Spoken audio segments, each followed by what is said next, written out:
First off, it's great to see you again. One of the reasons that I thought of you for this interview was I remember the impression you made when I first met you and how you were so kind in telling me about possible open positions at your station, and also as well as the fact that you were also pursuing broadcast. So the questions that I have for you are just kind of about your journey in that. So first off, I want to hear a little bit about you. Tell me about yourself. Well, I'm originally from Houston, Texas. I came to Corpus Christi to pursue my career in music business. So when I was researching what school did I want to go to when I was in high school, I got accepted to like 4 of the schools. Now what set it apart was Texas A&M, Corpus Christi, they had this minor in music industry. And no other university that I applied to in Texas, I applied to one in Alabama, had something that was focused on music business. You either had to be a business major or a music major, which just focuses on instruments. And I'm like, no, I want the music and the business. So I used to say, you know what? My sister did communications at TSU. She was a communications major, emphasis in media. And I said, I like talking. I'm very open. I'm very extroverted. So I said, I'll put communication and I'll take that music industry minor and I'll put those two together to create music business, because theoretically business is nothing but communicating. You know, you can communicate to someone a good or bad deal, how funny it sounds, but it's really something that I was like, you know what? I want to go to Corpus to do music industry. It's by the water. I'm here, and I love the behind the scenes of music. So that's kind of how I got to A&M Corpus and how I'm here now. That's awesome. Super cool. So with wanting to combine your music industry with your communications, at what point did you realize that you wanted to do that? Maybe around like your freshman year or? Sophomore. So sophomore year, when I came here in 2018, I was actually a business major, because I had this idea that, oh, if I wanted to do music business, well, it's in the title, business. I would have to be a business major.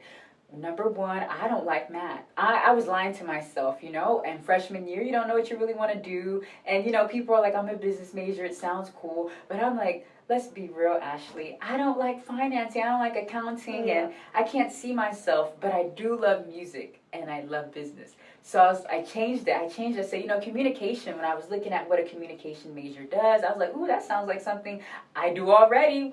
Why not make it into a major, because I'm already doing it now. So it's a little bit easy. I wouldn't brag that communication being in this major is easy, but I like talking, I like creating things. And so it was really when I was a sophomore that I was like, I want to be communication and I want to do that minor in music industry. So that's when I knew, like, I'm putting those two together to create the career that I want. Yeah, that's awesome. And it kind of sounds like the perfect fit, too. You know, they, in a lot of ways, they do coincide. They do go together.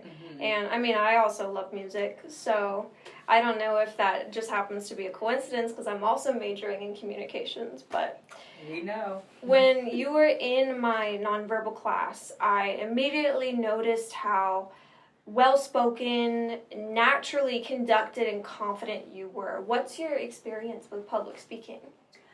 Public speaking, I noticed that I would be good at it when I was in middle school. And I actually had speech classes. You know, it's funny because we're in South Texas, and I also have Black lingo, which I know, you know, your viewers are going to know what I mean. I have this country slang accent. I'm from Houston. I speak what people would think manly-ish, you know, but if you're from Houston, you have that slang, that southern accent. So I'm really Texas, you know, really country. And so when I was in middle school, I like reading, and I used to get so annoyed that when my classmates would read, they would be so slow and I would be on the next page. And it was early on where my teachers knew that I could get us through this book.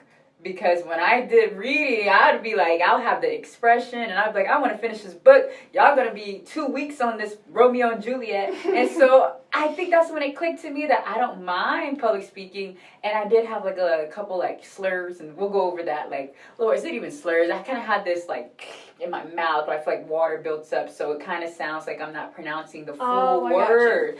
Yeah, and I had problems with that, but public speaking was something I was like, you know what? I noticed when I was in middle school, teachers would always pick on me to read because they knew I could get us, and it would be loud. The confidence came later. And that confidence, when it came later, that's when I put two together. Like, I like public speaking when the confidence came later on as I got older. So it kind of went side by side. Yeah, together. Awesome. Tell me a little bit about your history at KADT-TV. Yeah, so KADT-TV came about when I left House of Rock being the marketing assistant. I did my intern over there, and I'm like, you know what?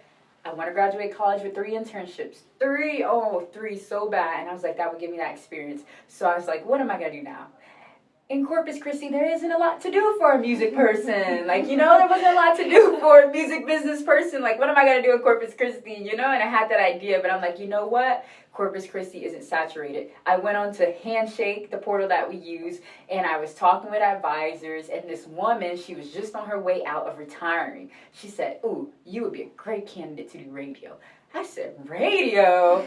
I'm thinking, like, this is a high job for a college student. Like, this is something that I guess older people who have had experience doing it. And I was like, radio? I mean, I could see my voice, but I was like, I can't pronounce a lot of words now. So when I applied for it, it took about 2 months to get it because KDT, I was their first intern they ever had. So the school was adjusting to working with an outside working source. So there was kind of this miscommunication between the school and KDT because it was something they'd never done before. Neither of them had done before. So I was in the middle of that. I was in the middle of like, Colin, I want this job. And they're like, oh, we're waiting on your school. I'm calling the school. They're like, no, that's up to KDT. So I got this job. I was a little nervous. I thought a lot of people applied. I think I was probably the only, when it first came out, I think I was the only person.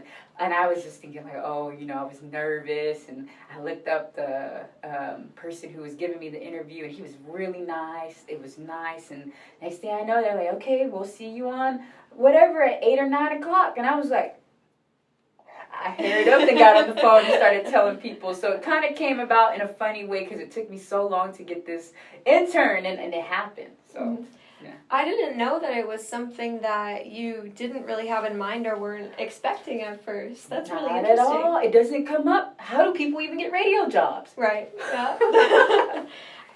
What were some valuable things you learned while working as an announcer? Oh, two main things. The first one was I learned how to articulate more of my words. I thought I was speaking English, and I wasn't. I thought I was speaking the proper way. And as a radio, we had this, our main radio hostess was Kathy Edwards, and she is the woman voice. She's the NPR voice. I mean, it's like, good morning, like, you know, welcome to KDT. And I thought I had to be kind of like that. She has a little bit of a robotic voice, but it makes sense for broadcasting because a lot of broadcasters have that like voice. Yeah. So I had a hard time articulating a lot of my words, and my mentor Lon Gonzalez at KDT Radio, he would like help me with those, and he wasn't like, you're not saying it right, but I would get frustrated. I'm like, I've been saying this, you know, because I have that Texas slang, that Southern, my voice, and I'm like, I thought I was pronouncing like, can you ask somebody? He's like, no, you ask somebody, you don't ask somebody. So I was like, oh, so I was getting frustrated, but now I figured it out. So I think I've gotten better. One of those skills is I've gotten better at articulating fully the whole word, because a lot of us Texans, we like to just say half the word. Hey, y'all. No, hey, you all. I still struggle. In my first interview, I still struggled with saying, would y'all mind doing an interview? And I forget, Yes, and exactly. And then the second part of it was I learned how to produce and edit stories. I'm not good at software. I'm not really good at computer. As crazy as it may seem in this day and age, I'm still figuring out Word. So, he went over with how to like slice up edits. I could have 2 people on one thing, and I have to make sure I slice and edit it to a way of like, if a lot of people have filler words like I'm using now, like as and I'm trying to do an interview with someone, and they have so much and you have to cut that out in radio. And it's hard. And I learned how to edit that and produce a story. So those were 2 of the skills: articulating my words, and number 2, editing using software in the radio like Adobe Audition. Those are great skills to develop. I'm still trying to learn those myself. So to me, you're a great example and honestly a bit of an inspiration of where I'd want to be in my broadcast career, especially in college. So, did you always have broadcast as your career path, or was it mainly just music and then wham, broadcast, suddenly a switch went off and you decided that's what you wanted to do? Well, thank you. First of all, as a college student myself, hearing that, it's like even I don't think I've gotten that far on things until now. I'm like, oh, look at us, curly head sisters. So thank you for that. You know, I'm like, oh, someone has that inspiration. You know, but to answer that question is I was doing it just for music. I'm like, if I work at a radio station, I was tying together if I became a music manager or something. I want to have that skill of knowing that when I have an artist who was getting ready to do interviews for radio or TV, they would know how to do it because I was the interviewer person and I know what a story is supposed to look and sound like. So that's when it went off my head, like, I would like to do radio now. When I got the job, I'm like, yes, this would be perfect because I want to train my artists one day if I have one to speak and on the radio, because a lot of times we have our favorite artists and, you know, when you hear them talk, you listen to their music and stuff, and then you hear them talk and you're like, that's how they articulate words. But, you know, if I had the experience, I'd be like, hey, when you go in there, you need to answer these questions fairly quickly. You only have about 3 minutes. And I would be able to train them up for in-person interviews. And that way they could be an artist that not only had a great voice when singing, but was great off camera, and you know, their fans and audience could be like, that was a good interview, like that was a funny interview, instead of like, I like music because I don't know, I started playing guitar when I was 6. No, we need a little bit more info. So that's kind of when it went off in my head of like, I can use broadcasting for music industry, although I'm not necessarily wanting to be a broadcaster or radio host. I just used it as a way that's like, that goes together. Mm-hmm. Yeah, and it also sounds like a bit of media training as well. Exactly. Media training that helps your future clients. Yes, exactly. So, what is it about music and announcing specifically that drew you in, that made you want to pursue it? What do you consider special about it? About announcing for the radio?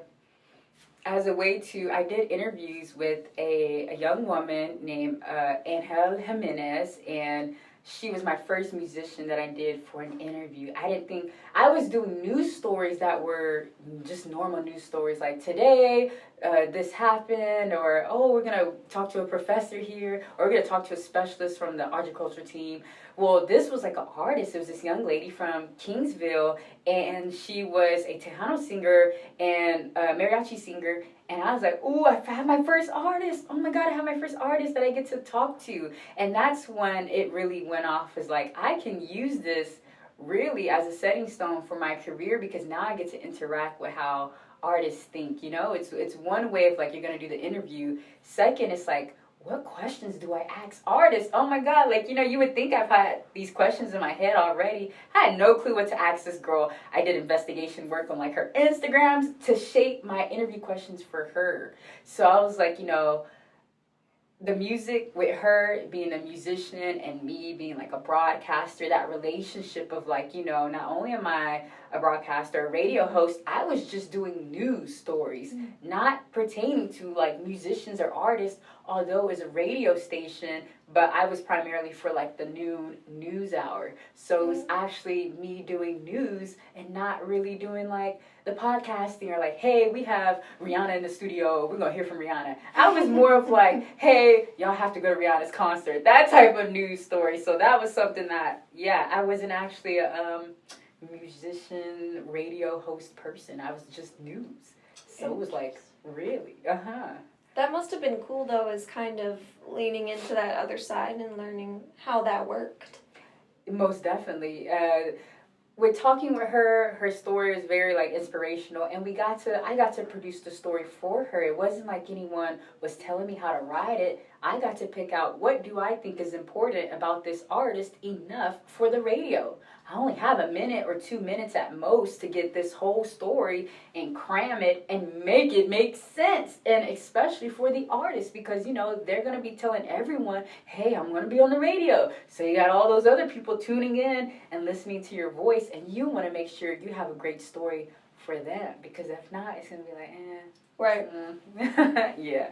So, with that being said, thank you. It was a pleasure having you. I love talking about myself, so I am happy. And thank you. It was a great interview.